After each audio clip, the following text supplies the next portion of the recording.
Today on Let's Talk About It, we're going to be discussing our failures, and Sheriff Jim Ott will be our guest for the day.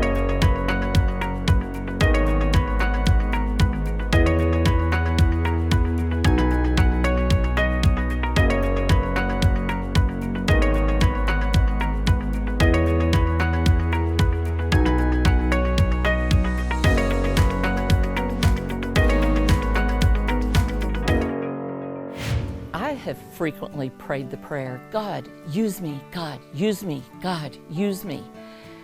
And as I have gotten a little bit older and wiser, I've changed my prayer to God, move. Whatever that looks like. If you're going to use me, that's fine, but I'm okay if you use somebody else too.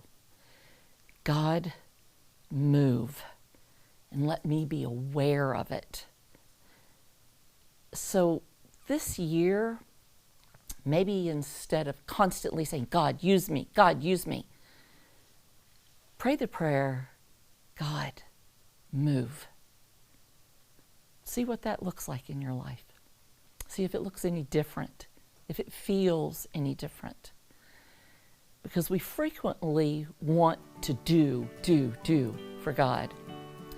When sometimes all we have to do is step back and let Him move. We're just three women with big opinions, all backed by a biblical standpoint. Let's talk about it.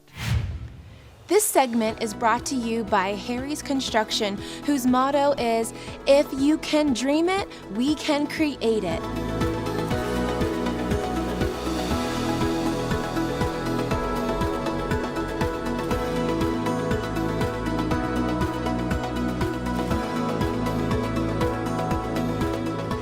They are the kitchen and bath design experts, so call Harry's Construction for all your remodeling needs. Welcome back to Let's Talk About It. And ladies, today we're going to talk about failure. Yeah. And what it feels like, what it looks like. Are you willing to step out of your comfort zone? And I mean, have you recently failed at something? Oh, probably daily. Well, no, no. I get that. I mean, have you tried something new that you thought, oh, this may not work? Are you brave enough to fail? It depends on what it is, I think. I think so too. Yeah. The bigger it is, I'm sure the harder it is to step into it. If it's something little or that I don't think people will... Nobody notices. Yeah. That's right. And it's a little bit easier to try that, you know, so. Like, I've talked about drinking the glass of water. Oh, who cares? It's not a big deal if I failed at it to me. Like, okay, so I'm not really doing a great job with that. Yeah. But I'm not overwhelmed by it or like, oh my gosh, people are going to think I'm a failure because I didn't drink my water today. So something little like that I'm okay with. But the bigger things, like I've talked about, I feel like He's asked me to write a book and to step into that. That's been like a 5-year thing probably, and I have not stepped into that. I think there were times I've felt like I failed as a mom. Oh, for sure. Oh my goodness. Yeah. Well, many times I felt like I failed as a mom. I feel like sometimes I fail, not in like huge ways, but I fail sometimes at being a wife. I don't always do everything correct. Probably as a friend, I've failed. I'm okay. I really hate disappointing people. Me too. I do. I'm okay admitting my failures I'm okay saying I was wrong or I could have done that better. What I don't like is when it looks like I failed when I know deep down in my heart it really wasn't a failure. And this is a very sore subject with me to this day, but I worked a job for a company. It was a second job. And I worked way more hours than I would ever see money for because that's just who I am. I needed to get a job done. It was a very important job and it had to do with money, and I did it from home. And a decision had to be made 1 month, and I'm like, I I can't do this month because it's not put in place for me to do this. And if I try to do this, it will not go well. And so I didn't do it. And I told my boss, I can't do this. But next month, I'll have till next month to figure out how to make it work. And later on, like several months down the road, she goes to the CEO because I don't know, I guess just she took my legs out and brought up this failure. And it wasn't a failure. It was a decision that was made for the greater good. And then anything that I did up to that point was no longer worth a nickel. And it was said to me, well, we should have known to hire a church secretary to do this job. Well, that was like, no way. I'm telling you, I cried. Yeah. It felt like a death. I mean, it was my integrity, my everything. Yeah. And I come to this conclusion that if I failed somebody, it was not on purpose. I'm human, but I don't feel like I did. But I said, Lord, if I did everything I could possibly do right, then I'm going to rely on you. You got to be my great defender here. And I had to let him defend me, and he did it. Okay. It you took saw that. Eventually, Okay, it took okay. time Yeah. in this company.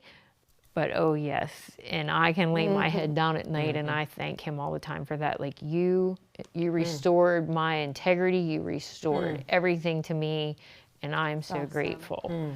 But Because that's not always the case when we fail no, something. It's not. no, it was bad. Yeah. And nobody likes to fail, Right. but at least you can own it and say, you know, wow, how could I have let that happen? You know what I mean? It's easier to swallow, you know. I think with failure, we have to see that what can we learn from it? How can we grow from it? What has it taught us in those moments? Because I think that in the failure, we can become stronger.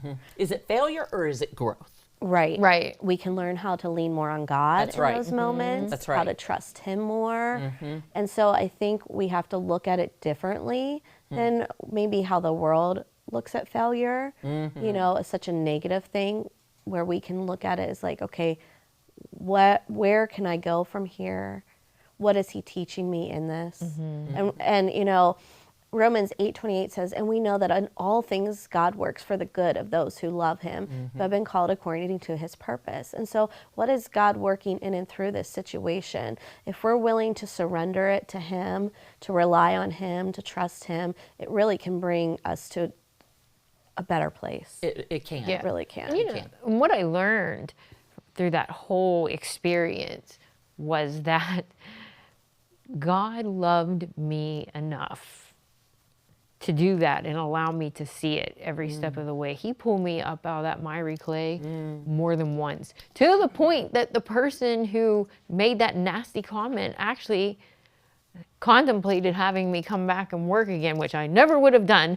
But it was just so many things. And He loved me enough to say, you know what? No, I'm not leaving you down in that mess, feeling terrible about yourself. And you didn't put you there. Somebody put you there, but I'm pulling you out. Right. And And that grows your relationship with it God. did. It did. It really did. And that's important. This quote I love. Thomas Edison says, I have not failed. I just found 10,000 ways that it won't work. Isn't that the truth? Yes. And what if when he is creating something, when he was, you know, with his inventions and things like that, if he's like, I failed, I'm done. I'm not going to try again because it didn't work the first time. You know, because many things that was created by many people did not work the first time. Right. But they tried again. They tried something different. They went a different way with it. They worked it out maybe 2, 3, 10 times before it actually worked the way that it needed to work. But they could have stopped after the first time and we wouldn't have so many things that we have Oh my today. goodness, yes. And I mean, you're a huge baseball fan. What is a really good batting average? Really good. Oh man. What would be really good? 300. Okay. 300. I would say I would want, I guess when we're looking at, you know, But we younger kids, I'm talking wanting about something different. Not younger kids. We don't consider that a failure. Right. But if you transfer that statistic into something else, oh my goodness, that's terrible. But it's not. Right. It's all in your perspective. Right. It's your perspective. It is. True. Yeah. Because nobody bats 1,000. right. Nobody does. Nobody. And we don't expect them to. Never. We would never expect somebody to bat 1,000. But for some reason, we expect people to bat 1,000. To bat 1,000. I know. Why is that? Yeah. Why is that? Yeah. I mean, I'm not as big a baseball fan as you are, but baseball is a story of a whole lot of grace. Just baseball games, you can watch a baseball game. There is so much grace in that. We would never expect somebody to bat 1,000. Right. But we do in real life. Yeah. And how That's do we crazy. react when someone fails us or someone makes a mistake?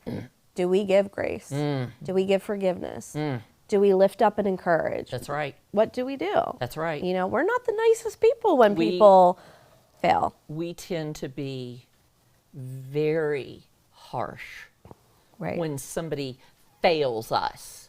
When most of the time, people don't mean to. Yeah. Yeah.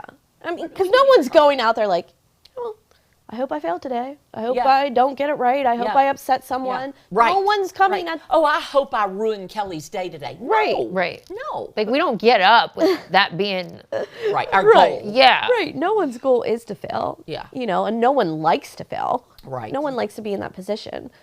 So we've got to learn to be people of grace and forgiveness and love and That's right, encouragement Kelly. and build it into people That's so exactly- that they want to get up and try a second time and a third time and however many times it takes. Be okay with that. Friends, let's help each other bat 1,000. Yeah. Let's help each other bat 1,000. Give grace to others and to yourself. And when we come back, we're going to have our guest for the day. For generations, Dick's Home Care has been providing the best equipment and service for patient care at home. Breathe easier with oxygen from Dick's Home Care. Oxygen concentrators give you a continuous oxygen supply at home. Oxygen cylinders supply oxygen without power. And portable oxygen frees you to go. Dick's Home Care technicians will set your oxygen up and make sure you know how to use it. Call the leader in home medical equipment, Dick's Home Care. Join us next time on Man Up, where we'll have our guest host, Pastor Ashley Shook, Hillside Community Church. I am currently the senior pastor at Hillside Community Church. We're one church with 3 locations, Bellwood, Juniata, and Tyrone. I've been this lead pastor of the congregation since July of 2018, and we've been just blessed to be part of the faith community that God has brought us to. All that and more on Man Up. Welcome back to Let's Talk About It. We have a delightful guest today. We are so happy to have you. Would you please introduce yourself to our viewers? Sure. So I'm James Ott. I'm the sheriff for Blair County. Have been for the last 7 years. And prior to that, I was retired chief of police. Have worked a multitude of police departments throughout my career of the last 30 years, which makes me really old. But that's okay. I'm married and have 3 wonderful children and a grandson. Awesome. So I'm very blessed. Being Pappy's the best, isn't Pappy it? is the best. Yes, it is. For the record, you might be getting old, but I wouldn't want to mess with you. No, I wouldn't either. I wouldn't want to mess I with you. wouldn't. I'm just a good talker. I don't heal like I used to. So. Yeah. So we brought you on because January is a very special month. It is. It is. And we appreciate it. So as Law Enforcement Appreciation Month, the 9th of January signifies National Law Enforcement Appreciation. And so anybody in law enforcement, we didn't get into it to be praised or Make tons of money. yeah, or that either. Yeah, you usually walk away wondering how you're going to pay your bills. But we do it because it's a calling. As in many things, we're answering a calling. So when we have a month like January 9th or a day like January 9th, but where the community reaches out and extends their appreciation. It means a lot, but we're not doing it for that. But when it happens, it's very comforting to feel. Do you feel appreciated in our area?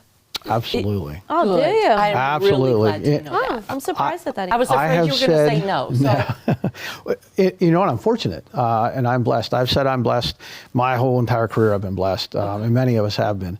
And I say that because some of the areas can't say that. There are areas across this nation, some in this Commonwealth, that just can't say that. So I'm very fortunate to be able to say that on a regular basis. This isn't just 1 month out of the year. 1 month out of the year. All okay. the time. All the time. We're so blessed to have the community support that we have. And listen, not to say that there's not wrong that happens from time to time, but there's ways to navigate through that.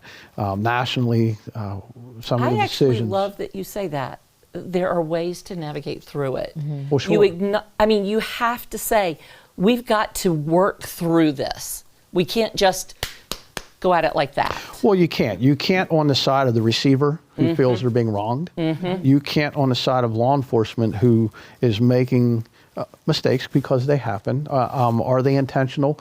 I would like to think the majority are not. Things happen in every profession. There's good, bad, and indifferent. So we're no different. And so navigating through it, and in my training over the years and teaching new folks coming into it, you're alongside of the road, and as an example, you make a traffic stop and somebody wants to argue with you alongside the road. It's not my place for that. I'm going to come up, explain my situation, what I observed, why I feel there's a violation, and I'm going to present whatever my decision is. If it's a warning, if it's a citation, whatever it is. If you want to argue that, well, that's why you sign the back and plead not guilty, and we have it in court. We don't do it alongside the road. Anything like that in our profession, there's means and ways to do it. So across the nation, the things that we see that have happened that got out of hand very well could have been handled so much differently, and so many lives would have not been lost if we would have just made a little bit better decision about how we're going to navigate through trying to get this corrected. That's good. Yeah. Do you see, is there a decline in people who want to be in this profession, or you haven't seen that? I'm just wondering if... Drastically. Drastically. Wow. And that's a huge word to use for that answer, but it's drastic. The answer... To answer the calling is minimal these days, and so because of that, you see across and it's nationwide. It isn't one area. Nationwide, you're seeing a decline in interest for a couple reasons. One, just because you look at the culture that we're in and what's being portrayed, and a lot of it's through the media, and that needs to be corrected. And I'm hoping the new year coming in is going to change that and move forward. That we all do our part to try and change that. But because of seeing how things are so quick to be judged, instead of letting things play out to see whether or not all the facts are in and all the things are examined, we armchair quarterback it with a snap decision, and our elected officials do it. Being an elected official, I can say that I really work hard not to make a snap decision before I get all the facts together and realize, okay, it's not necessarily what was explained to me.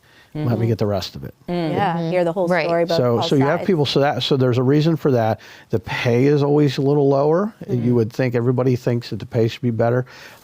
We struggle with that, and that, so you lose people to jobs that are just paying much better with less risk, less commitment, and maybe that, I don't know if it would be the proper word, but less commitment.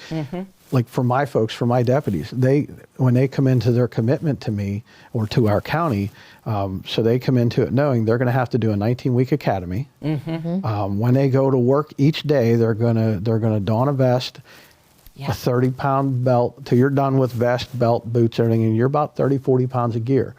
You're going to go out each and every day knocking on doors, whether it's for the police side, if it's the sheriff's side, and you're risking each day. You're looking for trouble. Well, you're dealing with trouble. You're dealing with trouble. That's right. That's a good word. That's right. That's right. Even as simple as serving somebody civil paperwork that's being sued because they're not paying their credit card bill. And we've had deputies that have been injured not here, but some that have been killed across in this Commonwealth because they went out to serve paperwork and then somebody made a bad decision. From that bad decision, took the life of somebody. So coming into that as a young person, really, the media is tearing you up. Our community blesses us, but in some communities they don't. Yeah. Where's your incentive to do that? I mean, and honestly, as a mom, I look at it, it's not a job I want my sons to necessarily go into because I would fear for them and be afraid just for their life. When you talked about your family member and like a lot of family members that talk about it, I always laugh about you see the little pictures and the stories of this is what my parents think I do. Yes. This is what my buddies think I do. Here's really what I do. But they're a lot of times very true. And a lot of the families just don't realize it. What actually goes through the day-to-day and the stress and the pressure that's on our men and women in law enforcement now. And I wouldn't change a thing. I love everything about my career and still love doing it. And I'm very blessed for that. I love hearing you say that because as new people come in, if you are training them, they're going to catch that. The vision. They're going to catch that vision of how many years have you been? 30. 30? They're going to catch that. They're going to catch that. I think when you said it's a calling, yes. You know, sometimes in our Christian sphere, we always look at, well, the pastors, that's a calling. No, it is absolutely a calling that God has placed on your life. And we need to follow through what God has placed in our hearts and our calling to be used in that arena because God gives each of us different callings. Funny you say that because mine actually was a calling from our church when I was young in teenage years, and we'd went to an evangelistic service down in Carlisle. A group of us from the church, teenagers, and we drove down there. And the evangelist worked his way through the crowd at the end. And of course, you're praying and he's prophesying, and he works his way through. And I'm clean at the back of the tent. And now, mind you, at teens, I don't remember what age for sure. When this happened, I thought, okay. Little did I know later till it actually clicked and hit what it was. But he worked his way through and reaches through. And I still remember reaches his left hand onto my shoulder, and he squeezes it and he says, "You will be leader of men." And I thought, not me. And it turned out as my career had evolved and got up through rank, and now here we are. 30 years later, still doing it, still teaching people, still leading people, trying to be in a position now where the community has to put me here, which is a little unnerving at times. That it's a popularity contest, but you have to be able to say whether or not you're eligible to do it or qualified to do it, and then you have to continue to keep selling yourself, saying, "I'm going to do my job, and this is how you're going to keep me." But to be a leader as part of doing that and lead in your community, and so that came back as so answering the calling. Truly is that, and a lot of people know my story, but that's one of the stories that come out that my mom still reminds me. You're called for this. I know that.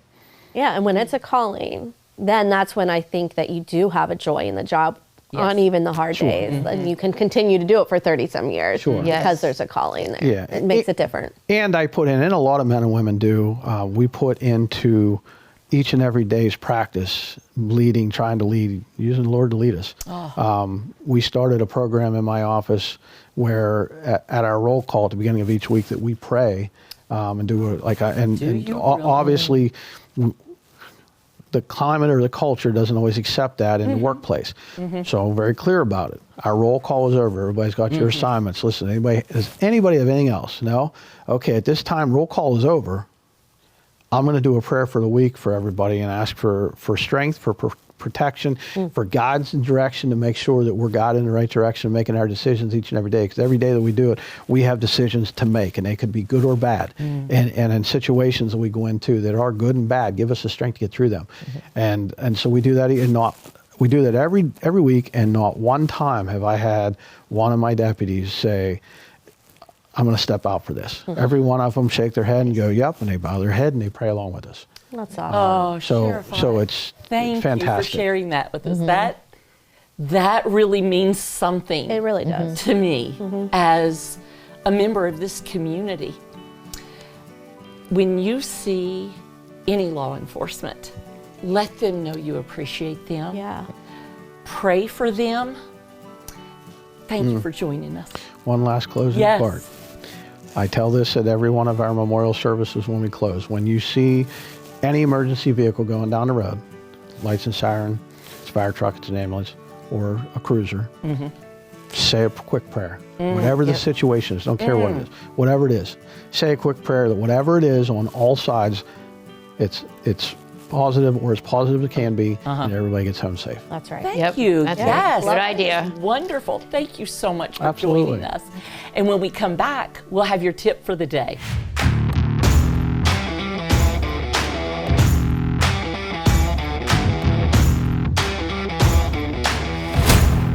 Impact Productions, a multi-layer technology company providing on-site, online, and in-studio video services.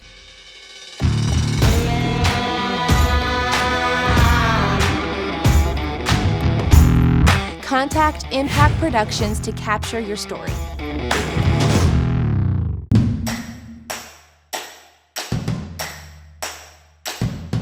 Made by Vogel is a father and son business that produces high-quality handmade wooden products such as cutting boards, bowls, bottle stoppers, and more.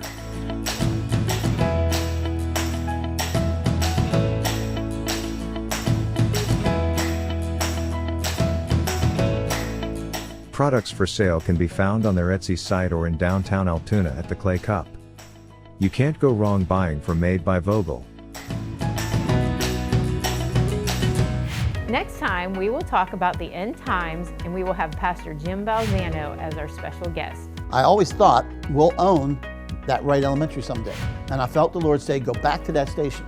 Went back to that station. I wasn't there 30 seconds. The guy read a scripture. How long are you going to put off taking possession of the land the Lord is giving you? Oh my goodness. And I just knew that it was like one of those God, it was one of those God slapped me moments. Yeah. Yes. Yep. All that and more on Let's Talk About It. I learned something recently about my phone that might be helpful to you. I always, before I go to the grocery store, because I am still I physically go to the grocery store, I don't do mine online, I will make a list of the things I need. I started thinking about it, and I always need the same things. I buy the same stuff all the time. So in the notes portion of my phone, and I do have an iPhone, in the notes portion of my phone, I made a grocery list. I put a little circle beside it that I can highlight and check. And I can highlight each thing. So I made my grocery list of cheddar cheese, milk, eggs, yogurt, butter, Dijon mustard, self-rising flour, all-purpose flour, cucumbers, tomatoes. I made that. And when I run out of those things, or when I realize I'm going to need them, I put a little check mark beside it. And then when I go to the grocery store, I pull it up. And when I put that in my buggy, I just uncheck it on my list and I make sure that I have it.